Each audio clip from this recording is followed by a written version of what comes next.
A educação da criança e o novo ciclo. Uma pedagogia nova. Por Francisco Bezerra. A história da educação nos mostra que, desde as mais longínquas eras, a preocupação das sociedades primitivas se resumia, segundo Paul Monro, no ajustamento da criança ao seu ambiente físico e social por meio da aquisição de experiências de gerações passadas.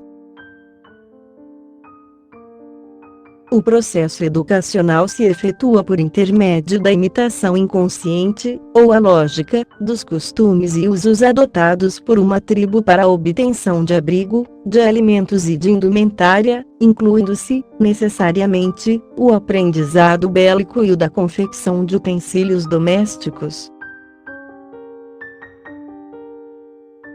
Ao lado desse ajustamento ao ambiente físico havia o de cunho social, abrangendo as cerimônias religiosas, as danças e os diversos rituais de caráter secreto.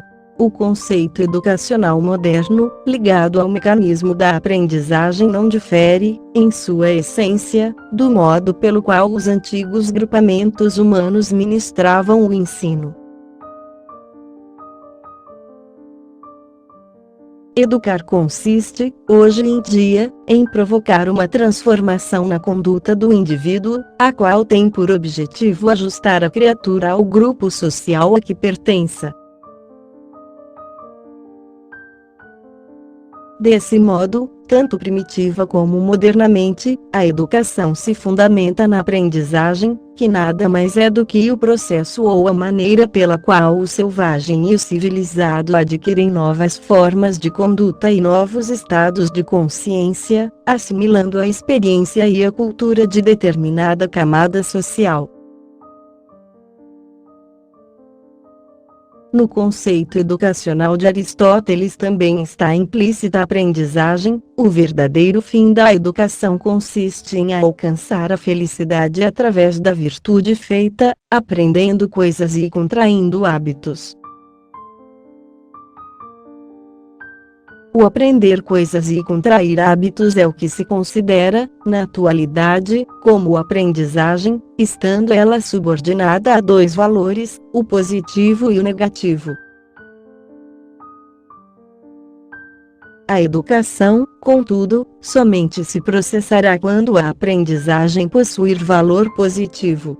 Uma criança que aprenda a mentir, a ferir, a roubar, a matar, qualquer que tenha sido o meio ou o processo educacional, ela não estará se educando em vista de aprendizagem haver se efetuado no sentido negativo. Daí a importância dos métodos educacionais, dos meios utilizados pelo educador para obter a indispensável mudança de conduta do educando.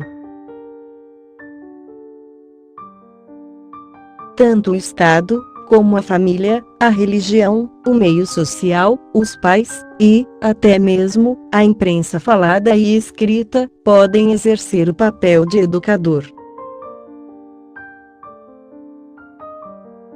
E a nossa tese consiste, justamente, nesse ponto, o de demonstrar, eubioticamente, a missão do jornalismo perante o meio social neste alvorecer de um novo ciclo. Através das páginas de um jornal, de um periódico qualquer, não poucas vezes o povo, ou parte dele, é levado a adquirir novas formas de conduta e novos estados de consciência, tal como ocorreu na Revolução Francesa, quando panfletos espalhados pelo chamado grupo de intelectuais, de maneira eficiente, concorreram para a eclosão do movimento. Tudo porque o jornalismo, já naquela época, foi utilizado como um processo para provocar a mudança de conduta de toda uma população. De lá para cá, a sua importância cresceu progressivamente, muito embora no Brasil, ele venha sendo empregado de forma lógica e inconsciente, havendo se transformado em mero instrumento de desagregação social. os assassinatos, os roubos, a violência, a impunidade dos criminosos, o sexo, os exemplos do rebaixamento da cultura e da moral são estampados, todos os dias, nas páginas de um sem número de veículos informativos, cujos dirigentes colocam o interesse imediato da publicação acima de qualquer razão de natureza educacional, sociológica e humana.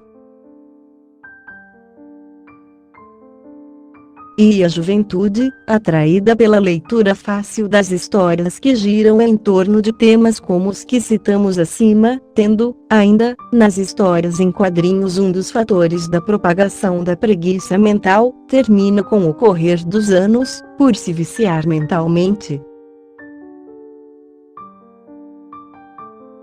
Nessas condições não pode ser dirigida para fins altruísticos em virtude de se encontrar cercada de exemplos negativos e de ser objeto de solicitações das mais diversas causas. A juventude torna-se então fútil, oca, delinquente, incapaz de se voltar para fins altruísticos e construtivos. Desajusta-se no terreno socioeducacional e também emocional. O desamor a Deus, o abandono aos estudos, as regras de ética e de conduta social, são caminhos inevitáveis. A falta de instrução em muitos, a ausência de princípios éticos em outros, a incultura em alguns, são facilmente explorados pelos que colocam os interesses particulares e pessoais acima dos interesses de ordem coletiva, possibilitando a rápida difusão de processos de aprendizagem negativos. O resultado imediato é o agravamento do problema cruciante da educação, por intermédio da subversão da escala de valores e o aumento da tensão e da intranquilidade sociais. Sentindo-se fraca, sem poder suprir a lacuna deixada no terreno psicoeducacional, a juventude aceita qualquer nova forma de conduta que se lhe apresente, extravasando, dessa maneira, os seus recalques e a sua insegurança íntima, oriunda de choques emocionais dentro e fora dos lares. Quando o meio social fornece o elemento necessário, e a propaganda jornalística, intencional ou não, cria um clima psicológico propício, surgem os fenômenos do rock and roll, o das fanáticas admiradoras de James Dean e Elvis Presley, o do excessivo valor emprestado às coisas exteriores, como a moda, ao dinheiro e a determinadas modalidades de profissão, o do vício de encontrar nas reportagens e nas narrativas de episódios sangrentos, onde o terror se mescla com o erotismo degenerado, a da psicose do sexo e tantos outros mais, deixando bem claro o processo de desagregação social em curso.